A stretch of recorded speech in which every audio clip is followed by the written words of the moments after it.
All right, let's dive right into Wu Wei emptiness, exploring this concept and how it connects to enlightenment in Taoism. We've got a really cool article from AI Ching Life's GPS Home, published March this year. It's called What is Wu Wei Emptiness? A Taoist Journey to Enlightenment. And, it really digs into these really potent ideas, Wu Wei, and wuji. Yeah. They might seem a little complex at first, but I think it offers a surprising amount to think about, Mm. especially in terms of navigating our modern lives. Absolutely. And what's really interesting to me is how these concepts, while they're, rooted in ancient philosophy, they offer such relevant insights into the challenges that we face today. Totally agree. So let's start with Wu Wei. It's Yeah. often translated as non-action, which can be a little misleading, right? Yeah, it's not about just like sitting around doing nothing. Right, exactly. The article actually highlights this really well. Wu Wei is more about aligning your actions with, the natural flow of existence, like a sail catching the wind. Oh, I like that. It's about effortless efficacy, not, passive inactivity. Imagine a skilled archer. Their movements so fluid and precise that the arrow seems to find its target effortlessly. That's kind of Wu Wei in action. That's such a great image. But I gotta say, finding that kind of flow in our crazy, always-on world seems pretty tough. How can we actually apply this idea practically? Well, it is a journey. The article suggests that instead of forcing outcomes, trying to make things happen a certain way, we can practice approaching decisions with a sense of calm spontaneity.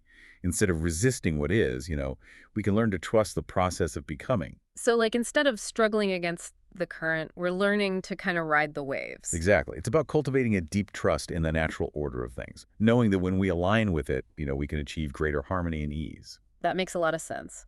Now, let's get into Wu emptiness. Seems a bit paradoxical, doesn't it? It's not about nothingness, but rather a state of potentiality. Yeah, Wu is often misunderstood. The article does a really good job of explaining that in both Taoism and Buddhism. Emptiness isn't like a void.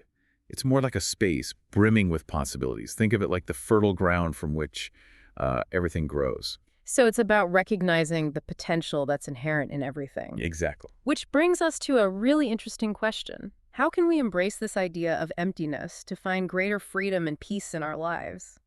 It makes me think about how often we cling to, fixed ideas and identities, and maybe that limits our experience of the world. Yeah, for sure.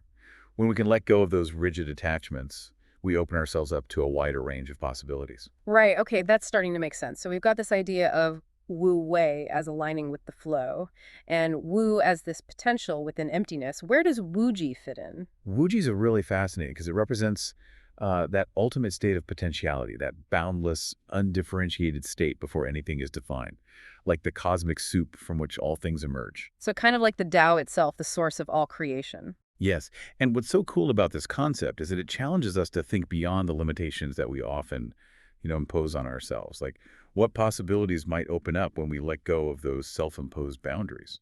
Whoa, I can feel my mind expanding already.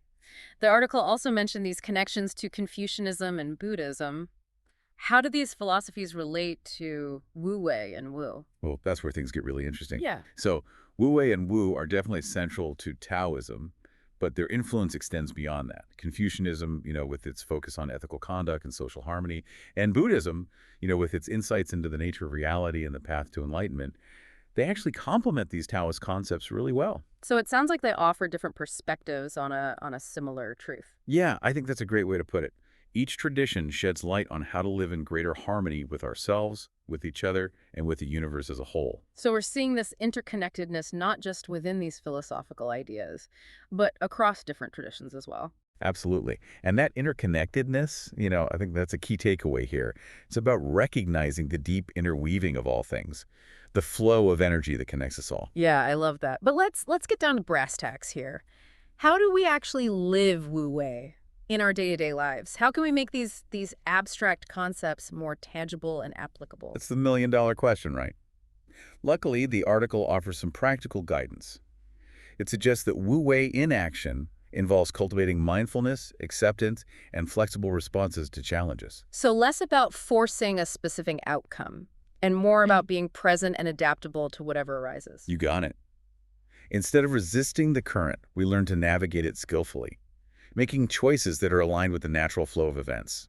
That sounds a lot less stressful than our usual way of doing things. It can be. And it's not about becoming passive, but rather about, cultivating a deep understanding of how things work and acting in accordance with that understanding. Okay, I'm starting to get a feel for this. It's like we're shifting from a mindset of control to a mindset of harmony.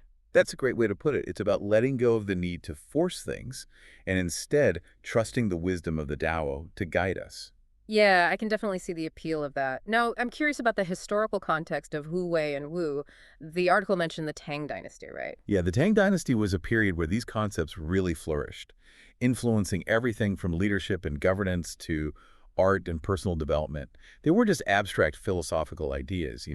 They had a real impact on how people lived their lives. Wow, so these ideas were shaping entire societies. Absolutely. Think about it. A society that values harmony over dominance, fluidity over rigidity, and effortless action over brute force. That's the kind of society that Wu Wei and Wu can help create. That's a compelling vision, and it feels very relevant to the challenges we face today. The environmental crisis, political polarization, the constant striving for more. Maybe Wu Wei and Wu hold some keys to creating a more balanced and sustainable future. I couldn't agree more. And what's really interesting is how these ancient ideas are resonating so strongly with people in the 21st century. It's like we're rediscovering a wisdom that has been there all along. That's the perfect segue to our next point. Where can we delve deeper into these concepts? The article mentions some specific texts, right? Oh, yeah. The Tao Te Ching and the Zhuangzi are must-reads for anyone interested in exploring Wu Wei and Wu. They're full of profound insights, thought-provoking stories, and even a bit of humor, too. Love that combination. Wisdom, humor, and deep philosophical insights.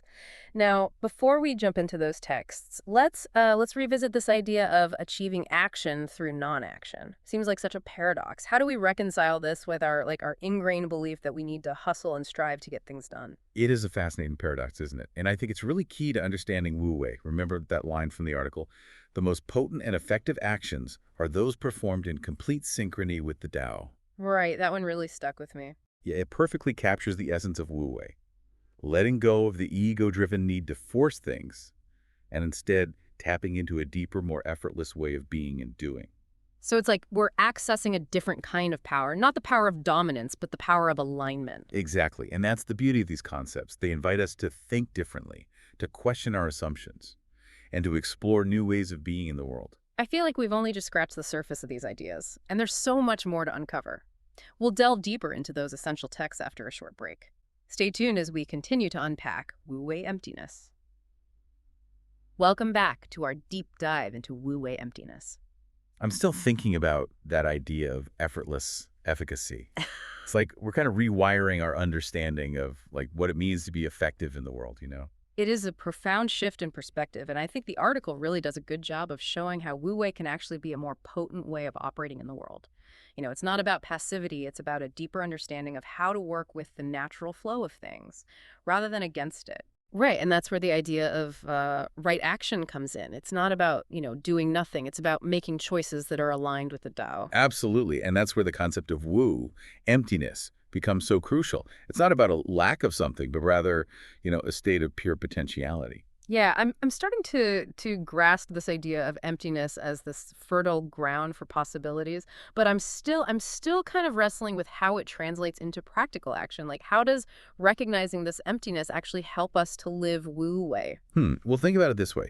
When we cling to, rigid ideas or fixed identities and this need to control every outcome, we create resistance, right? We're blocking the natural flow of energy and limiting our ability to respond effectively to what arises. But when we embrace emptiness, when we kind of loosen our grip on those rigid attachments, we become more adaptable, more receptive to the possibilities that are always present. So it's almost like creating space for the Tao to work through us. Exactly. When we empty ourselves of those preconceived notions and those limiting beliefs, we create a space for something greater to emerge. And that's really where the magic of Wu Wei unfolds. Okay, that's starting to make more sense. Can you give me a real world example of how this might play out? Sure, let's say you're facing a major career decision. Instead of agonizing over every little detail and trying to force the perfect outcome, you could approach the situation with the principles of Wu Wei in mind. Okay, so instead of obsessing over spreadsheets and 5-year plans, I take a step back and I try to like sense the natural direction of my path. Exactly. You listen to your intuition, you consider the options, but you don't, try to force a specific result. You trust that by aligning with the natural order of things, the right path will reveal itself. That takes a lot of trust, doesn't it? Especially in a world that, that prizes control and predictability. It does. But the article reminds us that Wu Wei is not about being, passive or reckless. It's about cultivating a deep understanding of the situation and responding with a balance of wisdom and spontaneity. Okay, that makes me feel a bit more grounded. But what about when things, don't go our way? How can Wu Wei help us to navigate those, those inevitable setbacks and challenges that life throws at us? Well, that's where the principle of acceptance comes in. The article really emphasizes that Wu Wei teaches us to embrace the ebb and flow of life. Instead of resisting the challenges that arise, we can learn to see them as opportunities for growth and learning. So it's less about avoiding difficulties Yeah, and more about learning to ride the waves even when they get choppy. precisely. Wu Wei helps us to find that calm center within the storm, to trust that even in the midst of chaos, there's an underlying order at work. Wow, that's such a powerful perspective. It's like we're shifting from a fear-based approach to life to one that's rooted in trust and acceptance. Yes. And that shift, that inner transformation, that's ultimately what Wu Wei is all about. It's not just about changing our actions, but about cultivating a deeper sense of peace and equanimity within ourselves. I love that. So how does the historical example of the Tang Dynasty fit into all of this? The article mentioned that Wu Wei and Wu had a pretty significant influence during that era. Yeah, what's fascinating about the Tang Dynasty Mm-hmm. is that it provides a tangible example of how these principles can be applied, not just on a personal level, but on a societal level as well. During that period, Wu Wei and Wu really shaped ideas about leadership, governance, art, and even military strategy. It was a time when China experienced this flourishing of culture, innovation, and economic prosperity. Wow, so these weren't just like abstract philosophical concepts. They were actually informing how people led, created, and interacted with each other. Exactly. Leaders were encouraged to, govern with a light touch, to trust the natural order of things rather than trying to control every aspect of society. Artists and poets, they drew inspiration from the beauty and spontaneity of nature. And military strategists, they learned to harness the power of fluidity and adaptability to overcome their opponents. That's incredible. It's like they were embodying the principles of Wu Wei and Wu on a grand scale. It's a powerful example of how these concepts can create a ripple effect, influence not just individuals, but entire cultures. It makes you wonder if we could apply those principles to the challenges that we face in the 21st century, right? Climate change, social unrest, political polarization. Maybe Wu Wei and holds some keys to creating a more harmonious and sustainable future for all of us. I think that's a really insightful observation, and it speaks to the enduring relevance of these ancient ideas. They offer a way of being in the world that is both wise and compassionate, and I think they hold, immense potential for helping us navigate the complexities of our modern world. That's a hopeful thought. I'm starting to see how Wu Wei and Wu aren't just philosophical concepts, but practical tools for creating positive change. And that's what makes them so exciting to explore. They offer a path to not only personal fulfillment, but also to a more just and harmonious world. This has been such a rich and thought-provoking conversation. I feel like we've only just scratched the surface of these profound ideas. Before we wrap up our deep dive, is there anything else from the article that you think is crucial for our listeners to really grasp? Back for the last part of our deep dive into Wu Wei emptiness. And, what really strikes me is how these concepts, they feel so relevant to the challenges we face today, even though they come from ancient philosophy. Like it's almost a guide for dealing with modern life more gracefully and easily. Yeah, I agree. I think that's one of the big takeaways from this whole discussion.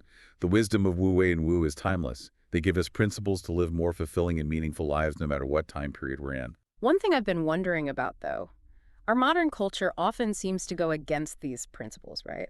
We're always told to be striving, achieving, controlling our own destiny. How do we balance that with embracing Wu Wei and letting go of the need to force things to happen? That's a really good question. And it kind of gets to the core of why these concepts are both so challenging and so transformative. It takes a real shift in our thinking, Mm. a willingness to question all the assumptions we've learned about success, happiness, the good life, all of that. So it's not about giving up on ambition or achievement, but maybe seeing them differently through the lens of Wu Wei, Yeah, right? precisely. It's about aligning our actions with a deeper kind of wisdom, one that understands the interconnectedness of everything and the power of working with the universe's natural flow instead of fighting against it. That reminds me of the surfer analogy we talked about earlier. It's not about conquering the waves, but riding them skillfully, Huh. right? Using their energy to move us forward. Yeah, I love that analogy. It really does capture the essence of Wu Wei perfectly. And when we apply that to our lives, we find a different type of power, a power that comes from being aligned, harmonious, effortlessly flowing.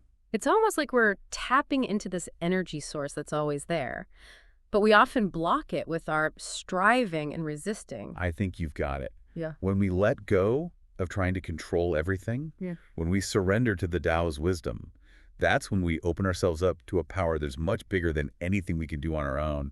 That's a beautiful thought. It's like the saying, let go and let God. Exactly. There's a lot of overlap between that idea and the principles of Wu Wei and Wu. It's about trusting in something beyond ourselves, a force that's both wise and good. Like we're becoming channels for that wisdom to work through us instead of trying to create it all ourselves. Precisely. And in that surrender, we find true freedom, creativity, and that effortless effectiveness. It sounds almost too good to be true, but I can feel the truth in it. So where do we go from here? How do we start actually cultivating Wu Wei in our daily lives? The article does give us some practical advice on this. It emphasizes being mindful, accepting, and being willing to let go of those rigid attachments. So being present in each moment, accepting things as they are, and letting things happen naturally without forcing or resisting. That's it. And it's an ongoing practice. We'll probably stumble and fall back into old habits. Yeah. But every step we take toward more awareness and alignment gets us closer to that effortless flow. Like we're learning a new way to dance with life, graceful and strong at the same time. I love that. And it reminds us, Wu Wei isn't about being passive or uncaring. It's about fully engaging with life, but with a different energy. An energy that's grounded in wisdom, compassion, and that effortless flow. This has been such an enlightening deep dive, really. I feel like I have a whole new way to understand not only Taoism, but how to approach the challenges and opportunities of modern life, too. I'm really happy to hear that. And remember, this journey of understanding Wu Wei and Wu, it keeps going. Keep exploring, keep asking questions, and keep trusting in the Tao's effortless flow. Thanks for joining us on this deep dive into Wu Wei emptiness. Until next time, keep searching, keep learning, and keep diving deep.